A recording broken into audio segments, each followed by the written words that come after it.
آپ چلے جائیں ATC کوٹ کے اندر تو کوٹ نمبر 1 2 3 کے اندر روزانہ آپ کو سینکڑوں لوگ نکلتے ہوئے باہر نظر آئیں گے جو ابھی تک پیشیاں بھگت رہے ہیں.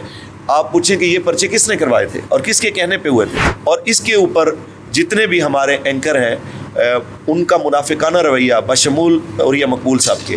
تو عوریہ مقبول جان صاحب تو ہمیشہ سے آپ کے ساتھ کھڑے رہے ہیں. وہ برکت بابا رضوی صاحب نے ان کو اسٹیج پہ بلایا, بیانات دیے, تشریف لائے ہمارے اسٹیجوں پہ, انہوں نے توجہ لی ہے, اور پھر بعد میں جس وقت ان کی فین فالوئنگ بڑھی ہے تو بعد میں پھر اس کو مناسب ریٹ پہ بیچا ہے. عوریہ صاحب تو 20 سال پرانے صحافی ہیں, ان کی فین فالوئنگ تو, ان کی ریٹنگز تو, اور ان کا جو ایک انفلوئنس ہے معاشرے پہ وہ تو کافی سالوں سے ہے. فین فالوئنگ بھی ایک بھوک ہے جس کی آپ کہیں کہ کوئی حد نہیں ہے, اس کی حد موت ہی ہے. آپ جیسے لوگ دین کے حلیے میں بیٹھنے والے لوگ, آپ ایک ایسے بندے کے ساتھ کھڑے ہیں جس نے ہمارے ساتھ جو کیا ہے وہ آپ سے ڈھکا چھپا نہیں ہے. السلام علیکم ناظرین, میں ہوں عمار خان یاسر, آپ دیکھ رہے ہیں فوکس میڈیا. میں تحریک لبیک پاکستان کے مرکزی سیکٹریٹ کے اندر موجود ہوں, اور میرے ساتھ تشریف فرما ہیں مرکزی شورا کے رکن علامہ فروق الحسن قادری صاحب. بڑی نوازش ہے ان کی کہ ہمیشہ شفقت سے محبت سے نوازتے ہیں مجھے. تو علامہ صاحب ایک تو وقت دینے کا شکریہ. دوسرا یہ کہ دیکھ رہے ہیں ہم ایک پچھلے کچھ عرصے سے کہ بعض لوگوں کے نزدیک تحریک لبیک اس وقت فقط ایک پریشر گروپ کے طور پہ نظر آ رہی ہے, کہ جب کوئی معاملہ ہوا, مدعا ہوا, باہر نکلے, ہلا گلا کیا, اپنے مطالبات منوائے, پھر آ کے گھروں میں بیٹھ گئے. تو ایک سسٹینیبل جو پرفارمنس ہوتی ہے کسی بھی سیاسی جماعت کی, اور خصوصاً مذہبی سیاسی جماعت کی, وہ اس حوالے سے نظر نہیں آ رہی. بسم اللہ الرحمن الرحیم. آپ کا شکریہ کہ آپ تشریف لائے اور ہمارا موقف لوگوں تک پہنچانے کا ذریعہ بنے. بات اتنی سی ہے کہ کوئی بھی مذہبی سیاسی جماعت پاکستان کی تاریخ میں اتنی مذہبی اور سیاسی اپنی قوت کا مظاہرہ اور اپنی ایکٹیویٹیز شو نہیں کر سکی جتنی تحریک لبیک نے کی ہیں. لیکن بدنصیبی ہے اور منافقت ہے پاکستان کے مین سٹریم میڈیا کی کہ وہ ان چیزوں کو دکھاتی نہیں ہے.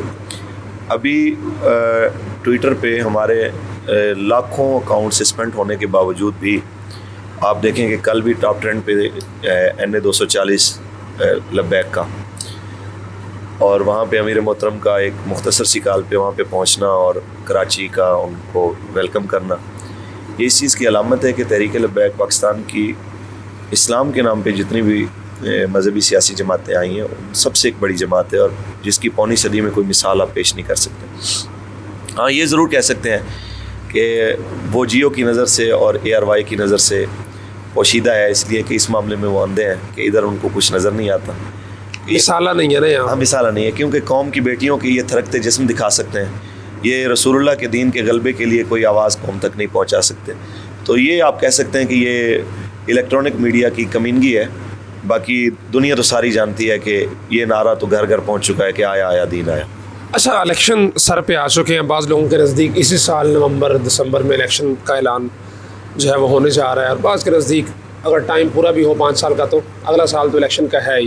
تو آپ مرکزی شورا کے رکن ہیں, سینٹرل کمیٹی کے سارے نظام کو دیکھ رہے ہیں, تو تحریک لبیک کی آئندہ الیکشن کے حوالے سے کیا اسٹریٹجی یا کہاں سے امید؟ وجہ سے ابھی لبیک کے جو بلدیاتی انتخاب ہوئے بلوچستان کے, اس کے اندر بھی لبیک کے بھاری تعداد میں کینڈیڈیٹس تھے اور کچھ جیتے بھی, لیکن صوبائی اور قومی الیکشنوں کے حوالے سے کیا دیکھنے کو ملے گا؟ انشاءاللہ آپ دیکھیں گے کہ حیران کن نتائج ہوں گے, کیونکہ جتنا یہ ہمیں دبانے کی کوشش کر رہے ہیں اتنا ہی ہم ان کے مد مقابل اپنی قوت کو جو ہے وہ مضبوط کرنے کی کوشش کر رہے ہیں. اور ہمارا بھروسہ اپنے رب پہ ہے, اور وہ یقینی طور پہ بڑا غیور ہے اپنے دین کی, وہ ہم سے زیادہ غیرت رکھتا ہے. تو ہمیں اس پہ بڑا مان ہے انشاءاللہ کہ آنے والے وقت میں تحریک لبیک بہت بڑا سرپرائز دے گی انشاءاللہ. اچھا, دیکھا جائے تو ایک نوزائیدہ جماعت ہی ہے, 4-5-7 سال سیاسی سیٹ اپ میں اس کو ہوئے ہیں, تو کسی کے ساتھ کوئی سیٹ ایڈجسٹمنٹ, اتحاد, کوئی ایسی باتیں چل رہی ہیں؟ دیکھیں جی, سر دست تو ایسی کوئی بات نہیں. جو خاص طور پہ پاکستان کی بڑی جماعتیں ہیں ان کے بارے میں سر دست جو باتیں ہوئی ہیں اس میں اکثریت کا نقطہ نظر یہ ہے کہ ہم نے لوگوں کو بتایا ہے اور اب جو محسوس کیا ہے دلی طور پہ کہ یہ برے لوگ ہیں, ان لوگوں نے قوم کے ساتھ اچھا نہیں کیا, یعنی یہ اغیار کے مقاصد کو پورا کرنے کے لیے اقتدار میں آتے ہیں یا اپنے ذاتی مقاصد کے لیے آتے ہیں، یہ قوم کے لیے کچھ بھی نہیں سوچتے. مثلا آپ نون لیگ کا آپ دیکھ لیں کہ ان کا اقتدار کا دور آتا ہے تو پاکستان میں کلبھوشن یادو بچا رہتا ہے اور ممتاز حسین قادری پھانسی پہ چڑھ جاتے ہیں. یہ جب آتے ہیں تو مساجد کے 3 اطراف سے اسپیکر بھی اتر جاتے ہیں. یہ جب آتے ہیں تو مہنگائی، یہ تو پہلوں کی بات ہو رہی ہے. اس کے بعد آتے ہیں جی خان صاحب، وہ ریاست مدینہ کا نام لے کے آتے ہیں. وہ جب آتے ہیں تو پھر وہی ہوتا ہے کہ آسیہ ملونہ رہا ہو جاتی ہے اور اس کے خلاف، اس کی رہائی کے خلاف آواز اٹھانے والے جو ہیں وہ ہزاروں لوگ جیلوں میں چلے جاتے ہیں. ہمارے قبلہ امیر المجاہدین وہ اس حالت میں، آپ کو پتہ ہے کہ 6 ماہ سے زیادہ کی اسیری، گرمی اور سردیاں دونوں حالات وہ اسیری میں گزارتے ہیں. پھر ریاست مدینہ کے نام لے کر انہوں نے جو ہمارے ساتھ کیا. پھر آج بھی میں انٹرویو سن رہا تھا عمران خان صاحب کا کہ یار اتنے بڑے منافق آدمی کہ ان سے کسی نے پوچھا کہ کیا جب آپ اقتدار میں آئیں گے، پرانا ایک انٹرویو تھا، اس میں وہ کہہ رہے تھے کہ اگر آپ کو سیٹ ایڈجسٹمنٹ کی ضرورت پڑی تو کاف لیگ اور ایم کیو ایم سے آپ اتحاد کریں گے. تو انہوں نے کہا کہ اگر میں ایسا اتحاد کروں تو مجھ سے بڑا منافق کون ہے. تو وہ تو اپنے بقول خود منافق اعظم ہے. ابھی آج کا غالباً ان کا انٹرویو تھا یا پریس کوئی کانفرنس میں بیان کر رہے تھے جس میں وہ کہہ رہے تھے کہ جناب انہوں نے ہمارے لیے رکاوٹیں کھڑی کی. 2 دفعہ فضل الرحمان صاحب آئے، بلاول صاحب آئے، فلاں آئے، تو میں نے تو کسی کے لیے رستے نہیں روکے. تو اس کے چہرے کے اوپر آپ اگر غور کریں تو اس کے الفاظ ساتھ نہیں دے رہے ہوتے، کیونکہ وہاں پہ سارے لوگ پیڑ بیٹھے ہوتے ہیں. نام نہاد میڈیا ہے جو روپے لے کے، پیسے لے کے، جن کا مزاج اور سوالات بھی بدل جاتے ہیں. کسی نے اس سے نہیں پوچھا کہ جناب ان کے لیے تو چلو آپ، کیونکہ وہ آپ جیسے ہی تھے، آپ نے رستہ نہیں روکا، تو لبیک کے لیے خندقیں کس نے کھودی تھی؟ آپ کہتے ہیں کہ میرے اوپر 8 پرچے جو ہیں وہ جناب ہو گئے. 97 FIR صاحبزادہ سعد حسین رضوی کے اوپر کس نے کروائی تھی؟ اچھا، سعد رضوی پہ 97 FIRs جو تھی وہ کس نے کرائی تھی؟ اسی طرح میرے اوپر 16 سے زیادہ FIRs ہیں. باقی کوئی رکن شورا ایسا نہیں ہے جس کے اوپر FIR نہ ہو، کوئی ایکٹیو کارکن نہیں ہے. تقریباً پنجاب کے اندر 1200 سے زیادہ FIRs موجود تھی. تو وہ کس نے کرائی تھی؟ ابھی تک آپ چلے جائیں ATC کورٹ کے اندر تو کورٹ نمبر 1, 2, 3 کے اندر روزانہ آپ کو سینکڑوں لوگ نکلتے ہوئے باہر نظر آئیں گے جو ابھی تک پیشیاں بھگت رہے ہیں. آپ پوچھیں کہ یہ پرچے کس نے کروائے تھے اور کس کے کہنے پہ ہوئے تھے. آج اگر آپ کو لگتا ہے کہ چیف منسٹر اور فلاں فلاں فلاں ظالم ہے تو آپ نے جو بیج بویا ہے وہی آپ نے کاٹا ہے. اور اس کے اوپر جتنے بھی ہمارے اینکر ہیں ان کا منافقانہ رویہ بشمول اور یہ مقبول صاحب کے، کہ ان کو پتہ نہیں یہ چیزیں پھر کیوں بھول جاتی ہیں اور پھر وہ ایک ظالم کی حمایت میں آ کے کھڑے ہو جاتے ہیں اور پھر اس کو اس کا ظلم بھی یاد نہیں دلاتے اور اس پہ وہ شرمندہ بھی نہیں ہوتے. یہ ایک تکلیف دہ چیز نہیں. اور یہ مقبول جان صاحب تو ہمیشہ سے آپ کے ساتھ کھڑے رہے ہیں. وہ برکت بابا رضوی صاحب نے ان کو اسٹیج پہ بلایا، بیانات دیے اور وہ حمایت کرتے رہے ہیں آپ، لیکن آپ کہہ رہے ہیں کہ وہ، میں بدنصیبی سے یہ ان کا بہت بڑا فالوور رہا ہوں. میں اس پہ شرمندہ ہوں. میری تحریک کے خاص طور پہ میرے شورا کے بہت سارے ساتھی تھے جو شروع سے حضرت کے اوریہ مقبول صاحب کے ہمارے اسٹیجوں پہ آنے کے مخالف تھے. انہوں نے کہا کہ یہ پنجابی میں کہتے ہیں کسی کڑے دا ڈھکن نہیں ہے. تو میں اس وقت کہتا تھا کہ نہیں جی آپ نا مہربانی کریں کہ ان کو آنے دیں. انہوں نے کیا کیا ہے کہ انہوں نے تشریف لائے ہمارے اسٹیجوں پہ، انہوں نے توجہ لی ہے اور پھر بعد میں جس وقت ان کی فین فالوئنگ بڑھی ہے تو بعد میں پھر اس کو مناسب ریٹ پہ بیچا ہے. نہیں، اوریہ صاحب تو 20 سال پرانے صحافی ہیں، ان کی فین فالوئنگ تو، ان کی ریٹنگز تو، اور ان کا جو ایک انفلوئنس ہے معاشرے پہ وہ تو کافی سالوں سے ہے. ہمارا ایک سوال ہے یہ ان سے، لیکن یہ آپ کے سوال کا میں پہلے جواب دیتا ہوں کہ جو آپ نے کہا کہ وہ 20 سال پرانے صحافی، کچھ چیزیں ایسی ہوتی ہیں کہ جن کی بھوک کبھی نہیں مٹتی. علم کی بھوک، پیسے کی بھوک، اقتدار اور شہرت، یہ وہ چیزیں ہیں جس کو جتنا مرضی مل جائے تو اس کی طلب جو ہے وہ ختم نہیں ہوتی. تو فین فالوئنگ بھی ایک بھوک ہے جس کی آپ کہیں کہ کوئی حد نہیں ہے، اس کی حد موتی ہے.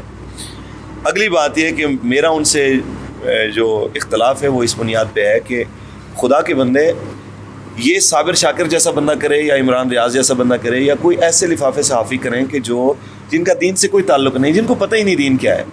آپ جیسے لوگ، دین کے حلیے میں بیٹھنے والے لوگ، رسول اللہ صلی اللہ علیہ وسلم کی احادیث کا حوالہ دینے والے لوگ، قرآن کی آیات کے حوالے دینے والے لوگ، آپ ایک ایسے بندے کے ساتھ کھڑے ہیں جس نے ہمارے ساتھ جو کیا ہے وہ آپ سے ڈھکا چھپا نہیں ہے. اور آج تک وہ اس پہ شرمندہ بھی نہیں ہے. اور اب آپ نے دیکھا ہے کہ وہ آسیہ ملونہ کو رہا کرنے سے پہلے ہی وہ انٹرویو میں کہہ چکا تھا کہ آسیہ کچھ ہفتوں میں آپ کے پاس ہوگی. یہ میں جھوٹ نہیں بول رہا, یہ آپ نے انٹرویو سنا ہوگا. اس نے پوچھا کہ ہم امید رکھیں کہ کتنے عرصے میں, تو اس نے کہا جی یہ بس کچھ ہفتوں کی بات ہے, میں یہ آپ کو بتا نہیں سکتا. تو یہ کہنا کہ یہ اوریہ صاحب کا میں انٹرویو سن رہا, نہیں, اوریہ صاحب تو کہتے ہیں کہ میں صرف اس لیے اس کے ساتھ ہوں کہ وہ امریکہ کے خلاف کھڑا ہے. میں اسی طرف آ رہا ہوں جی.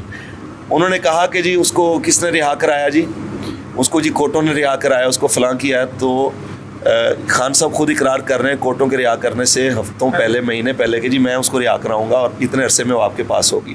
تو آپ اس کو مانیں کہ آج تک اگر یزید کو لعنتیں پڑ رہی ہیں تو وہ یزید خود نہیں آیا تھا کربلا میں مارنے کے لیے, اس نے بھی آگے بندے رکھے ہوئے تھے.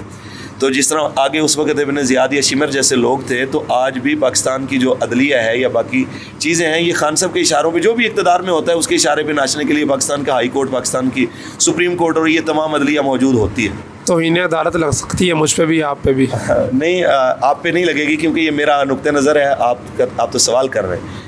میں تو پاکستان کی عدلیہ کو, خاص طور پہ پاکستان کی سپریم کورٹ کو, میرا یہ اعتراض اس پہ بنتا ہے کہ یہ ان کے خاص طور پہ ایک سال کے اندر جو فیصلے ہوئے ہیں وہ انتہائی منافقانہ اور جانبدارانہ ہوئے ہیں. کہ یار شیریں مزاری کے گرفتاری پہ آدھی رات کو کورٹ کھل جائے اور لبیک والے جو ہے وہ آپ کو پکارتے رہیں اور ہماری لاشوں کے ڈھیر لگے ہوئے ہوں, مسجد رحمت للعالمین لہو لہو ہو. میرا آج بھی وہ انٹرویو آپ کو میں نے وائس میسج بھیجا تھا, اور یہ آپ کا میں احسان مند ہوں کہ آپ نے اس وقت جب ہماری کہیں آواز نہیں جا رہی تھی تو آپ ان چند لوگوں میں تھے جو ہماری آواز لوگوں تک پہنچا رہے تھے. کہ میں نے کہا تھا کہ چیف جسٹس صاحب اب سموٹو لیجئے, اور بھی اداروں کو ہم نے متوجہ کیا تھا. تو اس وقت تو کسی نے سموٹو نہیں لیا. جب آپ ہماری لاشیں گرنے پہ بھی سموٹو نہیں لے سکتے, جب ہمارے گھروں میں چادر چار دیواری کے تقدس پامال ہو رہے تھے, سید زادے اور علماء کے گھروں کی چادر چار دیواری کے تقدس پامال ہو رہے تھے, اس وقت تو کسی کو نظر نہیں آیا کہ یہ کیا ہو رہا ہے. اور شیریں مزاری کی جو ہے وہ گرفتاری پہ فوراً جو ہے نا حقوق انسانی اور پتہ نہیں کیا کیا کچھ جو ہے نا وہ آپ کو نظر آ جاتا ہے. یہ منافقت نہیں تو اور کیا ہے, مجھے نہیں سمجھ نہیں آیا. اچھا, میں آخری سوال کی طرف بڑھتا ہوں, آپ کا ٹائم زیادہ لے لیا. اب اسٹیٹ ایڈجسٹمنٹ اتحاد کی بات ہوئی, لیکن خصوصی طور پہ مذہبی جماعتوں کے اتحاد کے حوالے سے ہر دور میں ہر الیکشن سے پہلے بات کی جاتی ہے, خصوصاً تحریک لبیک کے ایک ابھرتی ہوئی پنجاب کی سطح پہ مذہبی جماعتیں ہمیشہ پیچھے رہی ہیں, بیک پہ ان کو دھکیلا گیا, لیکن تحریک لبیک نے آ کے اس تاثر کو چھوڑا ہے. پہلے الیکشن میں تقریباً پنجاب سے 25 لاکھ کے قریب انہوں نے ووٹ لیے. تو اب مزید جو ہے وہ انفلوئنس اس کا بڑا ہوگا, ووٹ بینک بڑا ہوگا. تو اب اگر کوئی کوشش ہوتی ہے, مختلف ہشام علیہ ظہیر صاحب ہیں, معاویہ اعظمی صاحب ہیں, شاہ ویس نورانی صاحب ہیں, جمعیت علماء اسلام والے فضل الرحمان صاحب ہیں, یا دیگر مذہبی جماعتیں اکٹھی ہو کے الیکشن لڑتی ہیں, تو لبیک کا رسپانس کیا ہوگا؟ دیکھیں, اس حوالے سے اگر وہ آ کے اپنا پروپوزل رکھتے ہیں تو بالکل بات ہو سکتی ہے. اس حوالے سے کسی کے لیے دروازے بند نہیں ہیں, لیکن پہلی چیز یہ ہے کہ ہمارے پاس آنے سے پہلے جو بھی آئے اس کو کم از کم ہمارے بیانیے کا بوجھ اٹھانے کا حوصلہ ہونا چاہیے کہ وہ ہمارا بیانیے کا بوجھ بھی اٹھا سکتا ہے کہ نہیں. وہ کیا ہے منصب نبی فقتلوہ, وہ کیا ہے پاکستان کا مطلب کیا لا الہ الا اللہ, وہ کیا ہے آیا آیا دین آیا, اور وہ کیا ہے تاجدار ختم نبوت زندہ باد.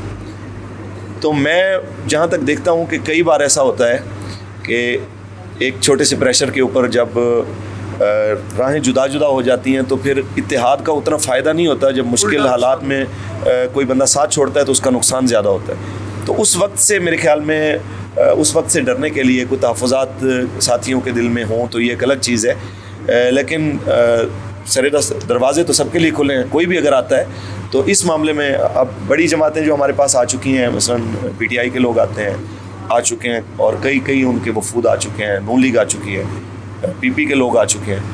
تو ہم نے ان سے یہی بات کی ہے کہ ہم اگر اقتدار میں کوشش کریں تو کیا آپ لوگوں کے لیے, اگر مقصد رسول اللہ کے دین کو تخت پہ لانا ہو تو پھر آپ آئیں, اس معاملے میں ہمارے بیانیے کے ساتھ کھڑے ہوں, تو پھر ہم اس پہ غور کرتے ہیں. ویسے جو قائد ہیں علامہ سعد حسین رضوی صاحب, ان کی سوچ مذہبی جماعتوں سے اتحاد کے حوالے سے کیا ہے؟ دیکھیں, امیر محترم ہمیشہ جب بھی بات کرتے ہیں آپ کو پتہ ہے وہ ملت اسلامیہ کی بات کرتے ہیں. وہ کسی ایک خاص جماعت یا خاص گروہ کے لیڈر نہیں ہیں, وہ ملت اسلامیہ کے لیڈر ہیں. وہ یہی چاہتے ہیں کہ بھئی اب بہت ہو گیا, آپ 1450 سال سے آپ دیکھیں نا کہ اسلام کا بیانیہ جو تھا اس کو دوبارہ اقتدار کے اوپر خاص طور پہ اور قوت میں لانے کی ضرورت ہے. اب وہ تمام معاملات جن سے قوم تنگ آ چکی ہے ان سے نظریں میرے خیال میں پھیر کے اب اس طرف آنا چاہیے کہ رسول اللہ کے دین کو تخت پہ لانے کے لیے جو بھی رکاوٹیں کفر اور اس کے اعلی کار مثلاً بنتے ہیں ان کو ہٹانے کا وقت آ چکا ہے. بہت شکریہ وقت دینے کے لیے. ناظرین آپ نے علامہ فاروق اللہ حسن صاحب کی گفتگو ملاحظہ فرمائی. اجازت دیجیے اپنے میزبان عمار خان یاسر کو اور دیکھتے رہیے فوکس میڈیا.